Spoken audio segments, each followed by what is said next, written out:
अंगूर खट्टे हैं। ऐसा लग रहा है कि ऊपर वालों ने गोदी मीडिया के लपट झंडिसों को यही चूरन दे दिया है और गोदी मीडिया के लपट झंडिस उसी चूरन का लेमन जूस बना के देश की जनता को सौंप रहे हैं। अमेरिका ईरान के बीच इस्लामाबाद में जो बातचीत हो रही थी वो बिना किसी समझौते के समाप्त हो गई है, यानी अभी तक कोई डील फाइनल नहीं हो पाई। अब इसे लेकर दुनिया भर में अलग अलग तरह की चर्चाएं हो रही हैं। पश्चिम अपना ही दावा कर रहा है और भारत के गोदी मीडिया के लपट झंडेस बिना तेल के फुलौड़ी हो रहे हैं। इनका अलग राग चल रहा है, कह रहे हैं कि पाकिस्तान नहीं करवा पाया, फेल हो गया, क्योंकि आप तो जानते हैं इन्हें हर चीज में अपने मालिक को हीरो बताना है और इसके लिए बाकियों को जीरो बताना पड़ता है, खासकर उनसे जिनसे ये लोग कंपटीशन करते हैं। इसी बीच ईरान के अखबार तेहरान टाइम्स ने कुछ बेहद महत्वपूर्ण बातें सामने रखा है, जिससे पता चलता है कि ये डील क्यों नहीं हो पाई है। और तो और इन्होंने ये भी दावा किया है कि 80% बातों पर समझौता हो चुका है, 20% मामले जिन्हें लेकर टकराव है उन पर बात नहीं बन पाई है। तेहरान टाइम्स ने यह भी बताया है कि किस तरीके से नेतन्याहू ने ट्रंप के कान में झाड़ फूंक किया और झाड़ फूंक में नेतन्याहू ने जो किया है उसे सुनकर आप भी समझ जाएंगे कि इजराइल का प्रधानमंत्री किस विचारधारा का व्यक्ति है। और सवाल ये भी पैदा हो गया है कि क्या सच में डोनाल्ड ट्रंप अमेरिका फर्स्ट बोलते बोलते इजराइल फर्स्ट की नीतियों पर चलने लगे हैं? यदि हाँ तो क्यों? क्या दुनिया के देशों को जासूसी सॉफ्टवेयर बेचने वाला इजराइल ट्रंप की भी कमजोर नसें दबा के रखता है? हालांकि उसने कईयों की नसें दबा कर रखा है। और मैं आपको याद दिला दूं, पिछले कई साल से मैं लगातार दोहरा रहा हूं कि जो लोग भी इजराइल का पेगासस लेकर विपक्षी पार्टी के नेताओं और अधिकारियों और अपने ही लोगों की जासूसी करवा रहे थे या करवा रहे हैं, वो सावधान रहें, क्योंकि चोर को पालना हमेशा खतरनाक होता है। चोर कब आपके घर में भी चोरी कर ले जाए पता नहीं चलेगा। तो जिसके दम पर आप दूसरों की जासूसी कर रहे हैं, हो सकता है वो भी आपकी जासूसी कर रहा हो, उसी के प्रभाव में मदरलैंड फादरलैंड बोला जा रहा हो, कौन जानता है। अभी पाकिस्तान में अमेरिका ईरान के बीच बातचीत कहां पर अटकी है, कौन कौन सी चीजें सामने आई हैं और कौन कौन से आरोप लग रहे हैं, कौन किस पर आरोप लगा रहा है, पाकिस्तान कहां तक सफल रहा, इन सारे मामलों पर एकदम आसान भाषा में चर्चा करेंगे। इस वीडियो में दुनिया भर के कई अखबारों में विशेषज्ञों की राय, उनकी बातें और सूत्रों के हवाले से जो खबरें उन्होंने दिया है उन सब को शामिल करेंगे। उधर ट्रंप ने एक खबर शेयर किया है जो कि काफी खतरनाक हो सकता है, इसलिए एकदम टकटकी लगाकर देखिएगा। पहली बार है तो चैनल को सब्सक्राइब करके घंटी बजा दीजिए टन से। हमारा काम पसंद आता हो तो इस QR कोड या फिर मोबाइल नंबर का प्रयोग करते हुए जो भी हो सके आर्थिक सहयोग भेजने का प्रयास जरूर करें। बहुत बहुत धन्यवाद। वैसे तो हमारे ज्यादातर दर्शक गोदी मीडिया से कोसों दूर रहते हैं, मगर फिर भी याद दिला दें, गोदी मीडिया के चक्कर में बिल्कुल न फंसें, क्योंकि उनका सिर्फ एक ही टारगेट है, अपने मालिक को हीरो बताना, और इसके लिए वर्तमान में उसने पाकिस्तान को फेल और गाली देने का निर्णय लिया है। हाल ही में कुछ लोगों ने बताया कि बाकायदा निर्देश मिला है गोदी मीडिया के लपट झंडिसों को कि पाकिस्तान अमेरिका ईरान के बीच जो ब्रिज बनने का काम कर रहा है उसको बिल्कुल भी श्रेय नहीं देना है, यानी पाकिस्तान के बारे में कुछ भी अच्छा नहीं बताना है। काहे कि इससे विश्वगुरु की छवि खराब होगी ना, कि विश्वगुरु कहीं फेल हो गए। बहरहाल सबसे पहले बात करते हैं तेहरान टाइम्स की। इसने हेडलाइन ही लिख दिया है कि तेहरान वाशिंगटन के साथ बातचीत में गहरे अविश्वास के साथ उतरा है, यानी ईरान को अमेरिका पर रत्ती भर भी भरोसा नहीं है, मगर वो बातचीत के लिए पाकिस्तान पहुंचे। अमेरिका की तरफ से वहां के राष्ट्रपति JD वेंस नेतृत्व कर रहे थे, उनके साथ विशेष दूत भी मौजूद थे और डोनाल्ड ट्रंप के दामाद भी मौजूद थे। वहीं दूसरी तरफ ईरान की ओर से संसद अध्यक्ष मोहम्मद बाकर नेतृत्व कर रहे थे, विदेश मंत्री और अन्य अधिकारी भी शामिल थे। समझने वाली बात यह है कि अमेरिका के साथ बातचीत करने के लिए ईरान ने शुरुआत तो राजनीतिक स्तर पर किया, लेकिन बाद में ईरानी प्रतिनिधिमंडल के तकनीकी विशेषज्ञ भी इस बातचीत में शामिल हो गए। ध्यान दीजिएगा, ईरान ने अपनी तरफ से आर्थिक विशेषज्ञ, सैन्य विशेषज्ञ, कानूनी विशेषज्ञ और परमाणु विशेषज्ञ भी बातचीत में शामिल करवाया। यानी इस पूरे युद्ध में अब तक क्या हुआ, भविष्य में क्या होगा, इसका आर्थिक असर क्या है, सैन्य असर क्या है, कानूनी पहलू क्या है, परमाणु संबंधित जो मामले हैं, इन सब के लिए अलग अलग एक्सपर्ट ईरान ने बातचीत में अपनी तरफ से शामिल करवाया, यानी इन लोगों को लेकर गए थे ताकि वो अपनी पूरी बात अमेरिका के सामने रख सके। और दोनों तरफ से मध्यस्थता कर रहे पाकिस्तानी प्रधानमंत्री शहबाज शरीफ थे। पाकिस्तान के पत्रकार मसूद चौधरी ने बताया कि इस्लामाबाद में जहां पर यह बातचीत हो रही थी, चूंकि मसला तो बहुत संवेदनशील है, लेकिन गतिशीलता भी देखने को मिली। पाकिस्तानी पत्रकार ने जोर देकर कहा है कि अमेरिका और ईरान के बीच बहुत गहरा अविश्वास है। यही कारण है कि इस बातचीत को लेकर तुरंत कोई सफलता मिल जाएगी ये सोचने में जरा अड़चन हो रही है। यानी अविश्वास इतना ज्यादा है कि बात बनते बनते रुक भी सकती है। पाकिस्तान के पत्रकार ने यह भी बताया कि ईरान के खिलाफ अमेरिका और इजराइल ने जो किया है, इसे लेकर पाकिस्तानी आवाम के भीतर काफी आक्रोश है। पाकिस्तान में। साथ ही साथ ईरान ने जैसा जवाब दिया है उसको लेकर लोग जोरदार समर्थन दे रहे हैं। इसके साथ ही लेबनान में इजराइल ने जो किया उसकी भी खूब निंदा हो रही है। पाकिस्तानी सूत्रों के अनुसार इन्होंने बताया है कि ईरान और अमेरिका के बीच कई प्रमुख मुद्दों पर मतभेद होने के बाद भी बातचीत में महत्वपूर्ण प्रगति हुई है। लगभग 80% प्रमुख मुद्दों पर सहमति बन चुकी है। हालांकि कई मामलों में गतिरोध भी बना हुआ है। पाकिस्तानी अधिकारियों और वार्ताकारों का मानना है कि जिस तरह से मध्यस्थता चल रही है हो सकता है कि बाकी के गतिरोध भी दूर कर लिए जाएं। उधर ईरान के राष्ट्रपति का कहना है कि हमारा प्रतिनिधिमंडल अमेरिका से साहसपूर्वक बातचीत करेगा। हम किसी भी हाल में अपनी जनता की सेवा से पीछे नहीं हटेंगे। परिणाम कुछ भी हो, ईरान की सरकार अपने लोगों के साथ खड़ी है। ईरानी राष्ट्रपति ने हाल ही में अपने जर्मन समकक्ष से बातचीत के दौरान कहा कि हम अमेरिका के साथ बातचीत में पूरे अविश्वास के साथ जा रहे हैं, यानी हमें अमेरिका पर बिल्कुल भरोसा नहीं है। अमेरिका ने बार बार अपना वादा तोड़ा है और कूटनीति के साथ विश्वासघात किया है, मगर फिर भी ईरान की सरकार ईरान की जनता के हितों और अधिकारों की रक्षा के लिए पूरी ताकत से लड़ेगी। हम पीछे नहीं हटेंगे। अब इतना तो आपको याद ही है कि अमेरिका ने ईरान के साथ बातचीत के दौरान ही दो बार हमला किया।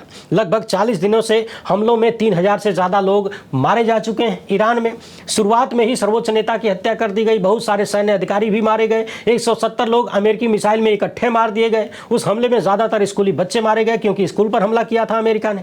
मगर इतना सब करने के बाद भी अमेरिका और इजराइल का जो टारगेट था वो पूरा नहीं हुआ। अमेरिका इजराइल ने मिलकर ईरान के सैन्य ठिकानों, ऊर्जा के बुनियादी ढांचों, अस्पताल, स्कूल और विकास परियोजनाओं समेत आवासीय क्षेत्र पर भी हमला किया। ट्रंप ने सोचा था कि दनादन ईरान की सैन्य क्षमताओं को बर्बाद कर देंगे और वहां के नेतृत्व को उखाड़ कर फेंक देंगे, ईरान में अपना पिट्ठू बिठा देंगे, लेकिन सारे सपने मुंगेरी लाल के निकले। तेहरान टाइम्स ने इस रिपोर्ट में नेतन्याहू और ट्रंप को लेकर कुछ बेहद महत्वपूर्ण बातें लिखा है। इन्होंने बताया है कि न्यूयॉर्क टाइम्स की एक रिपोर्ट तथा अमेरिका में और कई रिपोर्ट्स आई हैं जिनसे पता चलता है कि इजरायली प्रधानमंत्री नेतन्याहू ने ट्रंप के कान में जहर फूंका। नेतन्याहू ने ट्रंप से कहा कि कुछ हफ्ते में ही ईरान के बैलिस्टिक मिसाइल प्रोग्राम को पूरी तरह से नष्ट किया जा सकता है। हम लोग मिलकर ईरान पर इतना जोरदार हमला कर देंगे कि होर्मुज स्ट्रेट से यातायात रोकने और पड़ोसी देशों में अमेरिकी ठिकानों को निशाना बनाने में ईरान असमर्थ हो जाएगा।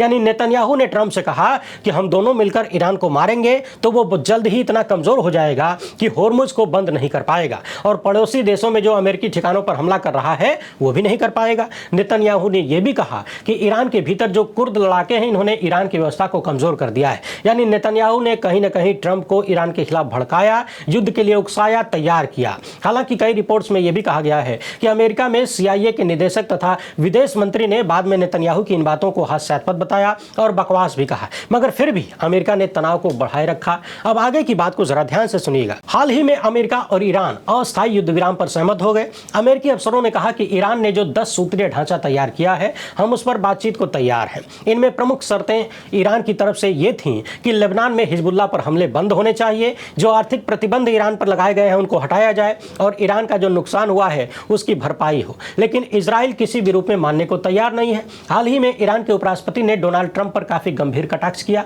उन्होंने कहा कि अगर इस्लामाबाद में अमेरिका फर्स्ट के प्रतिनिधियों के साथ बातचीत होगी तो संभावना है कि पूरी दुनिया के लिए लाभकारी परिणाम आएंगे, लेकिन यदि इजराइल फर्स्ट के प्रतिनिधियों से बात होगी तो फिर समझौता नहीं होगा और ईरान पूरी आक्रामकता से अपनी रक्षा करेगा, जिसकी कीमत पूरी दुनिया को चुकानी होगी। बात को समझिए। हाल ही में जब मैं दिल्ली में ईरान के सर्वोच्च नेता के सांस्कृतिक प्रतिनिधि से मिला था तो उन्होंने भी यही बात कहा कि ये लड़ाई अमेरिका और ईरान के बीच है ही नहीं, लड़ाई तो इजराइल और ईरान की है। अमेरिका यानी ट्रंप को तो नेतन्याहू ने अपने ग्रिप में फंसा लिया है। वही बात ईरान के उपराष्ट्रपति भी कह रहे हैं कि पाकिस्तान में जो बातचीत हो रही है अगर उसमें अमेरिका फर्स्ट के लोग होंगे, यानी ऊपर से भले ही अमेरिकी प्रतिनिधि लगें, लेकिन अगर वो अमेरिका की बात करेंगे तो कुछ अच्छा परिणाम आएगा, लेकिन अगर वो इजराइल वाला होकर बात करेंगे तो फिर कोई समझौता नहीं होगा और परिणाम पूरी दुनिया को भुगतना होगा। वीडियो में बने रहिए, कुछ और बेहद महत्वपूर्ण मामले हैं। ईरान के पत्रकार तौहीदी असादी कहते हैं कि इस बातचीत में बहुत सारे लोग सकारात्मक नहीं थे, उम्मीद बहुत कम थी कि कोई समाधान निकल पाएगा और इन सब का मुख्य कारण है अविश्वास। यानी अमेरिका ने इतनी बार ईरान को धोखा दिया है कि अब उसकी बातचीत पर, उसके दावे पर, वादों पर कोई भरोसा नहीं रह जाता। पता चले आज बड़े बड़े वादे कर ले, युद्ध विराम करवा ले और थोड़ी देर रेस्ट लेकर नई तैयारियों के साथ फिर से हमला कर दे। उधर विदेश नीति के थिंक टैंक सनोबर इंस्टीट्यूट के कार्यकारी निदेशक कमर चीमा का कहना है कि पाकिस्तान इस बातचीत के परिणाम से निराश है, लेकिन वो हार नहीं मानेगा। अल जजीरा से इन्होंने कहा कि यह बातचीत पिछले एक दशक में अमेरिका और ईरान के बीच कूटनीति के लिए किए गए सबसे गंभीर प्रयासों में से एक थी जो पाकिस्तान ने किया है। उन्होंने कहा कि ईरान को अमेरिका की तरफ से अंतिम प्रस्ताव दिया गया है और ईरानी प्रतिनिधिमंडल को अब इस प्रस्ताव पर अपनी अपने शीर्ष नेतृत्व की राय लेनी है। और इस शीर्ष नेतृत्व में कई लोग हैं जो हमलों में मारे गए। कई प्रमुख नेताओं के मारे जाने के बाद नए नए लोगों को पदों पर बिठाया गया है।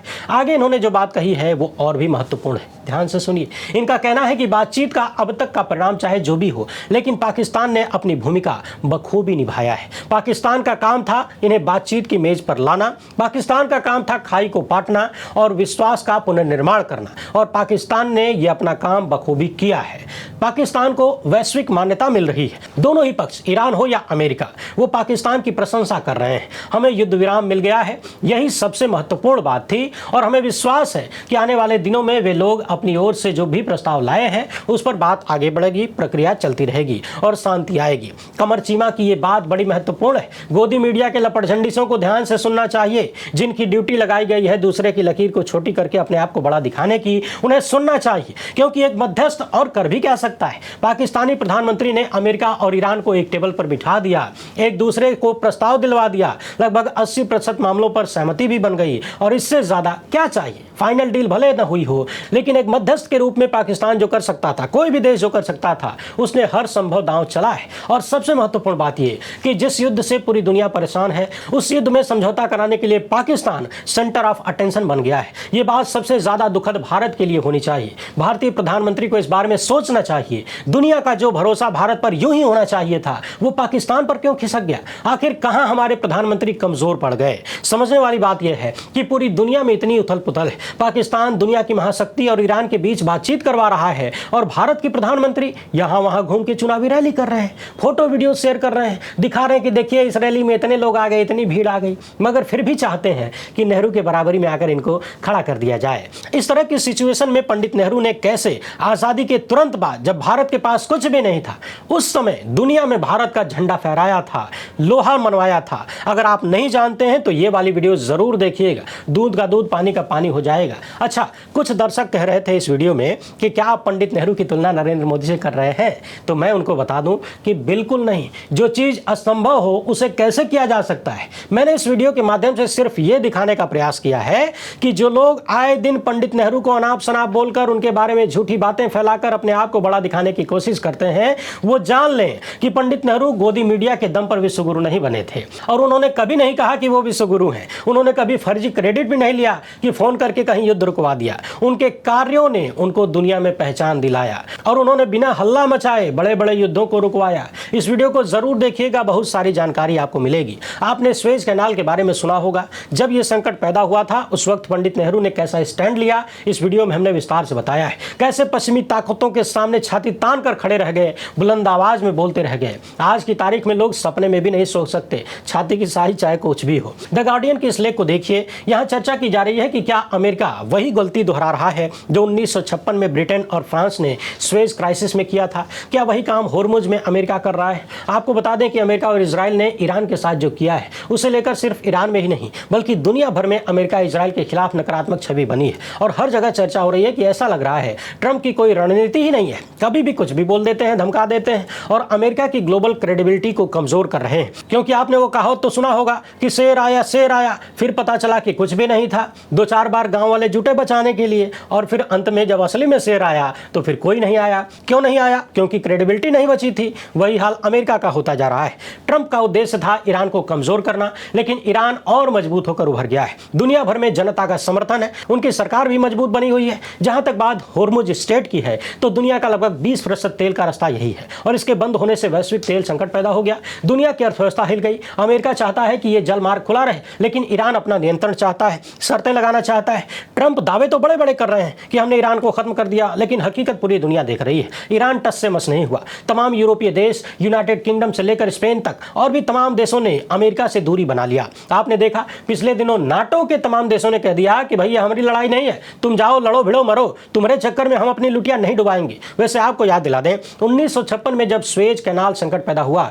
तो ब्रिटेन और फ्रांस ने इजराइल के साथ मिलकर मिस्र पर जो किया हमला किया उसका उल्टा रिएक्शन हो गया। ब्रिटेन फ्रांस को मुंह की खानी पड़ी, यानी पश्चिमी ताकतें हारी और स्वेज मिस्र के कंट्रोल में आ गया। फिलहाल ईरान और होर्मुज को लेकर जो माहौल बना है और जिस तरह से चीजें आगे बढ़ रही हैं, ऐसा लग रहा है कि जो स्थिति स्वेज संकट में बनी थी वही फिर से न बन जाए, कहीं अमेरिका को मुंह की न खानी पड़ जाए। अब तेहरान टाइम्स की दूसरी रिपोर्ट को देखिए। इसके अनुसार अमेरिकी राइट विंग में फूट पड़ गई है और ये लोग ट्रंप की ईरान नीति को ही निशाने पर ले रहे हैं, आलोचना कर रहे हैं। अमेरिका की प्रसिद्ध और विवादित राजनीतिक कमेंटेटर, पत्रकार हैं, टीवी होस्ट हैं टकर कार्लसन। इनका कहना है कि ट्रंप इजराइल के दबाव में है और ट्रंप खुद ही इस युद्ध के लिए जिम्मेदार है। ट्रंप को इजराइल ब्लैकमेल कर रहा है और मजबूरी में ट्रंप इजराइल के कहने पर युद्ध कर रहे हैं। यानी अमेरिका में एक धड़ा ऐसा भी है जो ट्रंप को असल दोषी नहीं मान रहा, इशारों में वो दोष को खिसकाना चाहता है। उनका कहना है कि इजराइल ब्लैकमेल कर रहा है। हालांकि तेहरान टाइम्स में लेखक का दावा है कि अमेरिका के इस पत्रकार की बातों का भरोसा नहीं किया जा सकता, करने लायक नहीं है। ये एक प्रयास है कि ट्रंप को निर्दोष दिखाया जाए, यानी हल्का सा दोष खिसका लिया जाए, क्योंकि पहले ट्रंप ने ईरान न्यूक्लियर डील से पिछली सरकार में खुद को बाहर कर लिया, फिर ईरान पर भारी सैंक्शन लगा दिया, सैन्य कार्रवाई किए, हमारे जनरल को मार दिया, युद्ध को बढ़ावा दिया, धमकियां दी, खुद इन सारी कार्रवाइयों का श्रेय भी लिया, शक्ति प्रदर्शन किया। और कोई व्यक्ति तभी ब्लैकमेल होता है जब वो पहले से उसके लिए तैयार हो। यानी समझने वाली बात यह है कि तेहरान टाइम्स के अनुसार अमेरिकी मीडिया, जो वहां का दक्षिणपंथी मीडिया है, वो इस प्रयास में है कि इस युद्ध के लिए किसी न किसी रूप में नेतन्याहू को जिम्मेदार बता दिया जाए, ज्यादा जिम्मेदार बता दिया जाए और ट्रंप को थोड़ा सा बचा लिया जाए। लेकिन ट्रंप ने इस युद्ध से पहले जो किया है और जिस तरीके से आए दिन धमका रहे हैं, डरा रहे हैं, पाषाण युग में भेजने की धमकी दे रहे हैं, ये सारी बातें बता रही है कि सब कुछ इजराइल की मर्जी से नहीं हो रहा है, सब कुछ ब्लैकमेल का ही नतीजा नहीं है। ट्रंप भी उसमें शामिल है। उधर एक नई चर्चा यह भी शुरू हो गई है, जिसे खुद डोनाल्ड ट्रंप ने अपने सोशल मीडिया पर शेयर किया, ट्रुथ पर शेयर किया। इसमें जो दावा है वो बड़ा खतरनाक है, क्योंकि इससे भारत को भी झटका लग सकता है। इस रिपोर्ट में कहा गया है कि अगर ईरान ट्रंप के सामने नहीं झुकता है तो अमेरिका के पास सिर्फ एक विकल्प है, और वो है ईरान की हथियारबंद नौसैनिक नाकाबंदी। यानी ईरान को चारों तरफ से घेर लिया जाए समुद्र में, उसके व्यापार को रोक दिया जाए। आपको याद होगा वेनेजुएला के राष्ट्रपति निकोलस मादुरो को उठाने से पहले, यानी कहीं ना कहीं उनको किडनैप करने से पहले, ट्रंप ने वेनेजुएला की नौसैनिक नाकाबंदी किया था और उसकी अर्थव्यवस्था को एकदम बर्बाद कर दिया। यानी तेल बेचकर वेनेजुएला जो थोड़ा बहुत कमा रहा था वो सब कुछ खत्म हो गया। तो इस रिपोर्ट पर यदि हम ध्यान दें तो हो सकता है आगे भी बातचीत सफल न होने के बाद अमेरिका नौसैनिक नाकाबंदी के बारे में सोचे, क्योंकि अमेरिकी उपराष्ट्रपति ने फाइनल ऑफर दे दिया है। अब ईरान को तय करना है कि क्या करना है। यदि बात नहीं बनती है तो ईरान की नाकाबंदी भी की जा सकती है। ट्रंप इशारा दे रहे हैं, यानी तेल बेचना बंद हो जाएगा तो पैसा आना बंद हो जाएगा, अर्थव्यवस्था पर सीधे हमला होगा। और समझने वाली बात यह है कि इसका असर चीन और भारत को भी होने वाला है। अमेरिका के बड़े बड़े युद्धपोत फारस की खाड़ी में मौजूद हैं। माना जा रहा है कि इन जहाजों के माध्यम से नियंत्रण और निगरानी अमेरिका करने में सक्षम है। हो सकता है अमेरिका इस क्षेत्र में पूरी तरह से नाकाबंदी कर ले, उसकी परमिशन के बिना कोई जहाज न निकल पाए। मगर समझने वाली बात यह भी है कि जब अमेरिका इस क्षेत्र की नाकाबंदी करेगा और चीन का तेल भी रुक जाएगा, तो क्या चीन चुपचाप बैठ के मुंह देखता रहेगा? और क्या अमेरिका सच में उस स्थिति में है कि वो खार्ग द्वीप पर भी कब्जा कर ले, नाकाबंदी कर ले, खूब सारी बमबाजी कर ले? 40 दिन करके तो देख लिए ना, अब तक तो परिणाम शून्य है। जो चाहते थे हुआ नहीं। बाकी वेनेजुएला और ईरान दोनों की परिस्थितियां बहुत अलग हैं। डोनाल्ड ट्रंप चाहे जिस भी तरह का प्रोपेगेंडा फैलाते रहे, धमकियां देते रहे, हकीकत यही है कि ईरान के मामले में, होर्मुज के मामले में अमेरिका की गर्दन फंस गई है। अब वो जितना हिलाएंगे उतना दर्द होगा। और अभी के लिए सबसे महत्वपूर्ण बात यह समझने वाली है भारत के परिप्रेक्ष्य में कि पड़ोसी मुल्क जिसकी अब तक की कुल पहचान आतंकवाद की रही है, वो अब इस क्षेत्र में एक विश्वसनीय देश के रूप में उभर रहा है। यही नरेंद्र मोदी के 12 साल के कार्यकाल का और खासकर विदेश नीति का सबसे घटिया परिणाम है। जो स्थिति भारत को यूं ही मिल सकती थी, जो सम्मान भारत को यूं ही मिल सकता था, उसे न सिर्फ भारत ने गंवाया है बल्कि अपने दुश्मन देश को हासिल करने दिया है। शायद ही भारत के इतिहास में इतनी कमजोर विदेश नीति कभी देखी गई हो। मगर क्या किया जाए, अब तक किसी के पास 56 इंच की छाती भी तो नहीं थी। वीडियो पसंद आई हो तो ज्यादा से ज्यादा लोगों तक पहुंचाएं। पहली बार है तो चैनल को सब्सक्राइब कर लीजिए। हमसे जुड़ने के लिए बहुत बहुत धन्यवाद। जय हिंद।